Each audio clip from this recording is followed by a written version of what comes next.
Good morning, gang. How you guys doing?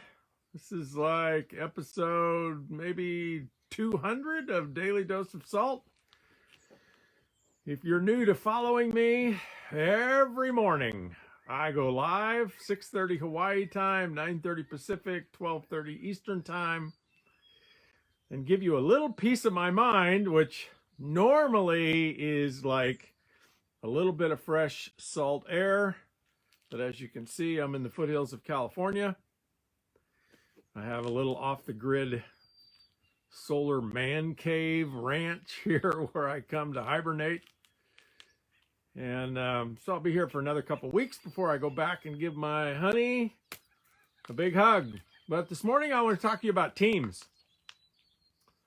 So a little background of how I got to the subject of teams is, you're familiar if you've read Mach 2 with what is called the RAF, or Reticular Activating System. RAV, I guess. And what is the Reticular Activating System? Well, it's just really sort of a brain thing that filters all the stuff that goes through us. So only the stuff that is important to us do we actually see. And I bring this up because in the last few weeks, I've been thinking about my team, and I've been thinking about some of your teams that I'm coaching. And I've been thinking, you know what? I need to level up when it comes to team coaching. I need some new input. I need some fresh perspective. I need to tap into a higher source of inspiration and wisdom and experience. And so I kind of had that, not kind of, but I had that as an intention, right? And once you and I put our focus on something, once we tell ourselves something is important to us, well, then things that fit the bill tend to show up, right? So that's the reticular activating system in play, is that it lets something through that normally would just go over our head because it's not important.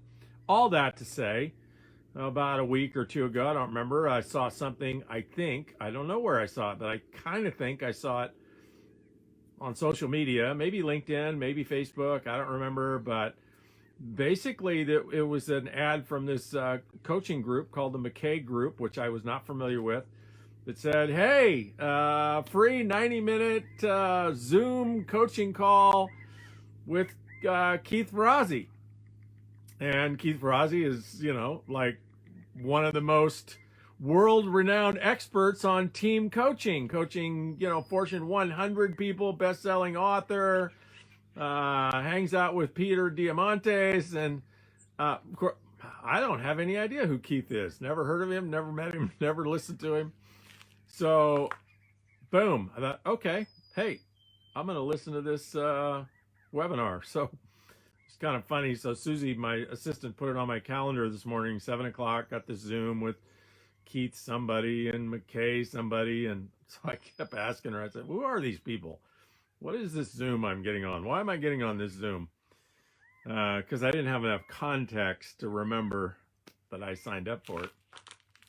So anyway, I just wanted to give you a couple of distinctions that I got from the webinar this morning, and maybe some food for thought. So one of the things that we talked about, we went into breakout groups, and it was just done the way Zoom does these webinars and sessions, the way we're all doing most of them. And so it was fun to go into a breakout group with a couple of guys I didn't know and talk about coaching teams.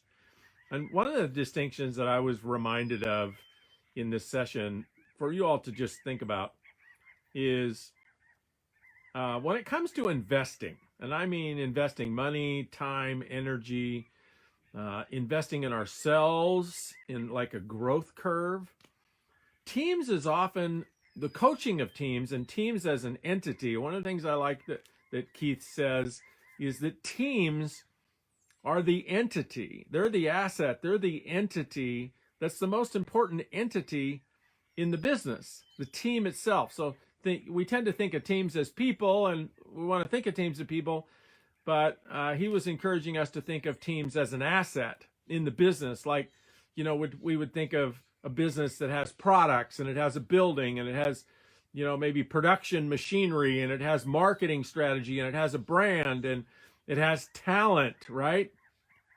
But he was making a great point of think of team as the number one asset of the business, because without the team, you have nothing. And the team does everything, right? The team utilizes the building. The team utilizes the machinery, the infrastructure. The team utilizes the strategy, the marketing, the branding. Sales can't sell without all cylinders firing at the same time. And so in that context, I was thinking, okay, yeah, I get that. That's totally valid. Team's the most important asset the business has. But then what I got to thinking about is, well, where do we invest our money? If we own a company, where do we invest our money? We tend to invest in marketing, branding, buildings, machinery, products, research and development.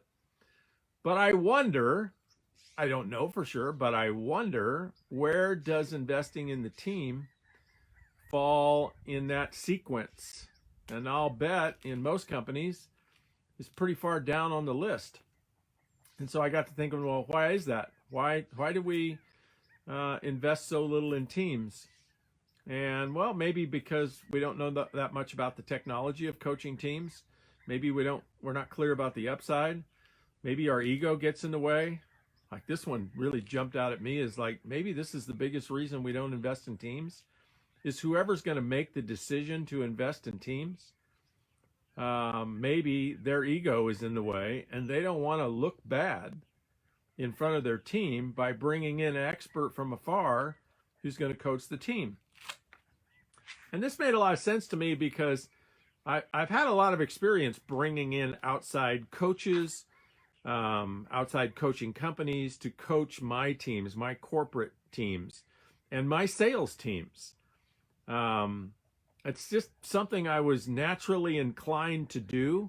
And yes, it was an uncomfortable feeling and process, because every time I did it, I looked bad, right? Because I'm the CEO or I'm the top sales leader of the team, and I brought somebody else in to coach the team. And just the sort of the natural process of that is, well, you're the CEO and you're the team leader. Aren't you supposed to be coaching the team?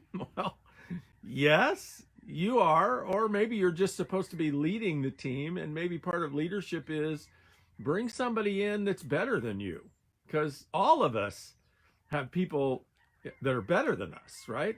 No matter what we're doing and who we are, there's people out there that focus on something we haven't focused on. They might have spent their whole career focused on a skill set that we haven't focused on. We may be able to do it, but if it hadn't been the number one thing we focused on our entire career, then there's people out there that are better than us.